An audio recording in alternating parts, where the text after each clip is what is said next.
Bien, estamos de regreso en edición nocturna. Como les informara en el segmento inicial de presentación del tema y de nuestros distinguidos invitados, hoy vamos a continuar el tema del miércoles, el historial electoral en la República Dominicana, cómo ha cambiado el sistema a lo largo de nuestra amplia experiencia eleccionaria. Y para ello contamos con la muy grata y honrosa presencia de dos destacados historiadores dominicanos, los doctores Adriano y Miguel Tejada y el licenciado Rafael Pérez Modesto. Muy buenas noches, gracias por aceptar nuestra invitación.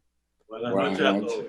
¿Hay alguna diferencia en este proceso electoral que estamos llegando ya al final de él, afortunadamente, de otros en el pasado? Sí, yo entiendo que hay características un poco diferentes. Una junta que se eligió en una forma no impositiva como en otras ocasiones, que eran cuestionadas desde antes de comenzar, pero que ha incurrido también en fallas que han sido muy costosas en términos de opinión pública, pero además un proceso que en medio de una situación que afecta grandemente la salud a nivel mundial y específicamente en República Dominicana, y no obstante a eso, la gente tiene una actitud, en mi percepción, que estoy en la calle y que puedo medir el propósito de la gente de que por lo menos el promedio de votantes estará dentro del marco de lo que ha sido la proyección. Han habido errores de la Junta, han habido muchas dificultades, enfrentamientos, normativas que se corresponden con el grado de atraso nuestro ya como población en términos educativos y culturales, pero el proceso, como tú iniciaste la introducción, es un paso de avance para el país y la gente está esperando que esto contribuya a verdaderamente producir una situación de tranquilidad y de avance en la República Dominicana. Yo diría, Miguel, que hay dos aspectos fundamentales que distinguen a este proyecto, a estas elecciones, de las elecciones tradicionales, para llamarla de alguna manera. El primero es que esta es la primera vez que la República Dominicana realiza unas elecciones en medio de una catástrofe nacional, ya sea un huracán, un terremoto o una crisis de salud como la que tenemos en este momento. Que es una catástrofe. Una catástrofe de salud. Y de hecho vamos a ser el primer país latinoamericano en celebrar unas elecciones dentro de esta pandemia. Creo que nos da unas características especiales. El segundo aspecto, que se ha repetido en varios momentos históricos dominicanos, es que en estas elecciones un partido que tiene una larga trayectoria en el poder tiene la posibilidad de perderlo. Estamos hablando que eso fue el 78, cuando Balaguer perdió del Partido Revolucionario Dominicano. Eso fue en épocas anteriores. Y ahora lo tenemos aquí con el PLD y el Partido Revolucionario Moderno.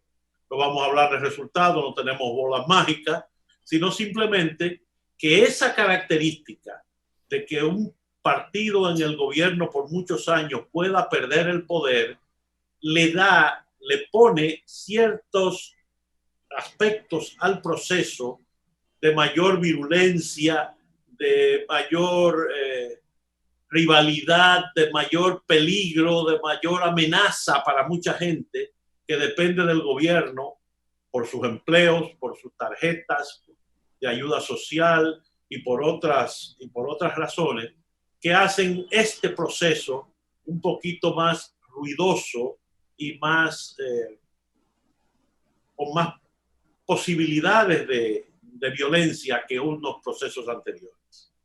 Bueno, evidentemente en este proceso no ha habido la violencia que sufrimos en otros procesos electorales, pero yo creo que la virulencia verbal en este proceso ha llegado a un extremo realmente indescriptible, ¿no? Que es muy difícil encontrar paralelismo en otros procesos anteriores. Aquí hemos escuchado cualquier cosa. Ahora, ¿de qué manera eso puede afectar las relaciones postelectorales? Porque de este proceso saldrá un ganador y saldrán algunos perdedores. pero el país necesita reconciliarse, ¿no? De alguna manera, porque si no se reconcilia el país en medio de la situación específica y muy particular que estamos viviendo, es posible que nos vaya a resultar muy difícil recuperarnos económicamente después de todo esto. Yo entiendo que, en primer lugar, las fuerzas políticas participantes, las dos que tienen más proyección, deberán tener el grado de madurez y la conciencia de que se va a una contienda donde no necesariamente el que participe va a ganar, o uno de los dos puede ganar, o puede haber una segunda vuelta. De eso son las posibilidades que se manejan. Y en segundo lugar, el rol que juegue la Junta Central Electoral. Ya tenemos el antecedente de que estaba previsto en febrero se produjera una primera ronda de votaciones y hubo un fracaso admitidamente producto de la ineficiencia técnica que tuvo que admitir la propia Junta y que organismos internacionales así lo vieron. En segundo lugar, dependerá mucho también de la población, la participación de la población y los resultados que hayan en las elecciones. O sea, un margen muy estrecho provoca naturalmente ciertas fricciones. Un margen amplio o un margen que no permita que una fuerza política se vaya en primera vuelta es un asunto que se discute y que no hay certeza de que se pueda imponer de una manera clara, a pesar de que han habido encuestas que así lo afirman, hay otras que no. A mí me parece, Miguel, que hay dos cosas. La falta de violencia en la campaña no ha sido una obra de la decencia de los partidos, sino de las condiciones de salud. El pueblo ha estado prácticamente acuartelado por la duración de la campaña electoral. Afortunadamente, ¿no? Afortunadamente. La campaña electoral ha tenido que basarse básicamente en anuncios por internet, por televisión y por la radio y prensa escrita, más que el típico caravaneo donde hay el contacto físico de las multitudes y que genera en el calor de la caravana la violencia que hemos vivido en otros procesos electorales. Pero eso ha sido sustituido por una campaña de denuestos. Es sintomático de este tipo de campaña el hecho de que los partidos no le han hecho caso a sus propuestas electorales. Prácticamente las han olvidado. Aquí se han propuesto promesas, pero no se ha dicho cambios institucionales importantes que haya que hacer en el país. ¿Qué usted va a hacer con diferentes asuntos que se manejan en la opinión pública con mucho interés y mucha participación, y sin embargo al liderazgo político le importa muy poco todo eso? Entonces se van a la descalificación personal, no solamente a nivel presidencial. Hay que ver cómo están las provincias también, acusando al diputado tal y al senador tal de aquello y lo otro, que es pesado. Por tanto, aunque el sistema político dominicano ha tenido una gran capacidad de perdón, y Balaguer fue el maestro del perdón en su época, esta, por la implicación económica tan poderosa que tiene, es decir, mucha gente va a perder en caso de que pierda el gobierno, posiblemente hasta su libertad en caso de que se decidan procesos judiciales contra algunas personas, que después hablaremos de eso. Y en el caso del partido de oposición principal, si pierde, también verá que el peso de la justicia caerá sobre algunas personas que están siendo asociadas a crímenes mayores, no que los cometieron ellos, sino que están asociadas a personas que han cometido crímenes mayores. O sea que el país, quizás la pandemia nos ayude a darnos un respiro de un par de meses más y que bajen los humores de los políticos después del resultado electoral. Ahora, en el pasado, los conflictos resultantes de los procesos electorales no fueron el resultado de una mala conducta de los dominicanos, en el sentido de que el día electoral, el día de las elecciones, la gente acudió masiva, tranquila y espontáneamente a sus centros de votación, luego se fue a su casa a esperar los resultados. Los problemas vinieron después, cuando comenzó el conteo de los votos, cuando la realidad se le hizo muy dura a muchas personas, ¿no? Y a muchos candidatos. Yo espero que eso no ocurra en esta oportunidad. ¿Creen ustedes que en el nivel en que nos encontramos, en la situación muy caliente, ¿no? Que hay mucho fuego por el medio, en una situación como esa pueda darse nuevamente en el país? Yo espero que no. No, yo estoy seguro que no. Yo estoy primero por muchísimas razones. Aquí no hay ya unas fuerzas armadas beligerantes que fueran árbitros como fueron en otras épocas. Por ejemplo, la diferencia del 78 y el 2020 principalmente es que yo no veo la posibilidad de la Guardia interrumpiendo una votación. Pero no me refería a eso, doctor, específicamente. Me refería al hecho de que todos los esfuerzos que se han hecho a nivel público como a nivel privado para que los candidatos hicieran un compromiso de respetar el resultado de las elecciones, cualquiera que fuera, no se ha dado, y hay mucha gente, mucha incertidumbre. Ni se va a dar porque todos están preparados para el fraude. Sí, pero también en otras ocasiones, Adriano, ha habido acuerdos firmados que no se han cumplido. Por eso. Exacto. Entonces, lo que vale más es lo que suceda, el acontecimiento, la conducta de la población, dirigida obviamente por sectores determinados, y el comportamiento de la cúpula partidaria, y además que haya una vigilancia. Es un aspecto nuevo que no tomamos en consideración al principio. No hay una representatividad de vigilancia internacional suficiente, y todo va a depender de sectores internos que uno no tiene por qué descalificarlo, pero que crean cierta suspicacia en determinados grupos. Pero yo espero que la situación pueda desenvolverse en un ámbito de que se respeten los resultados electorales en este país. Yo estoy seguro que sí, y realmente, preparándome un poco para este programa, me puse a contar las elecciones post-Trujillo. Nosotros hemos votado 20 veces en 70 años. Eso quiere decir que los dominicanos hemos ido a las urnas cada 3 años y unos días. Promedio, sí. Y unos días.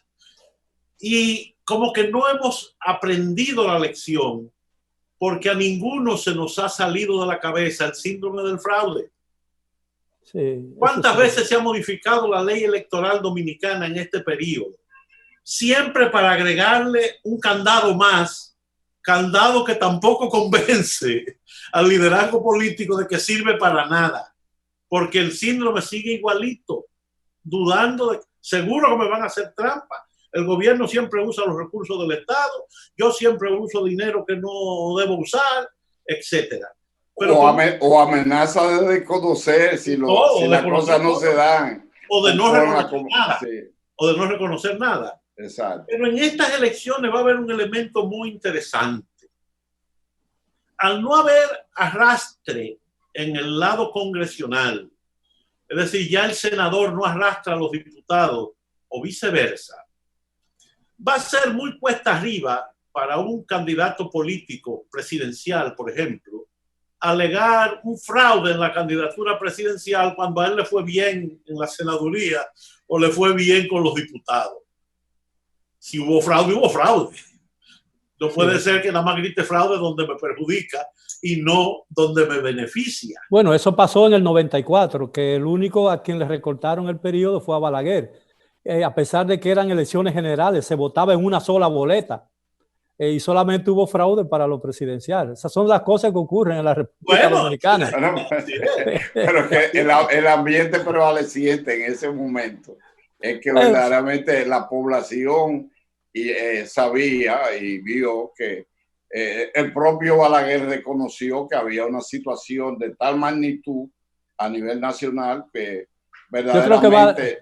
Yo creo que Balaguer estaba cansado y sabía que era... Estaba cansado, pero en el cansado, 4 años antes, él estaba tan agotado y en medio de una crisis económica, y sin embargo, también... Bueno, está bien, pero llega un momento en que la gente se harta de todo lo que está a su alrededor. Él sabía ya que... la población que estaba también... Pero yo creo, yo que lo traté y que lo entrevisté en innumerables condiciones para libros y entrevistas de cosas, yo estaba convencido de que ya él sabía en su fuero interno de que él no tenía ningún control sobre su gente. En una oportunidad él me llamó a mí, que yo creía que era para responderme un cuestionario, y después que pasó todo eso, me dio a leer un documento. Y me decía de vez en cuando, repítame eso de tal cosa, tal cosa. Yo me di cuenta que ya era un hombre que no confiaba en nadie en su entorno. Y cuando yo llegué a mi casa me fajé a llorar. Me fajé a llorar porque yo decía, mire cómo estamos en una situación que un presidente puede ser manejado y manipulado de esta manera. Y yo creo que él estaba convencido de que no podía seguir más. No es una justificación de él, es pura y simplemente una realidad que yo percibí con una cosa que me pareció terrible con lo que vi ese día.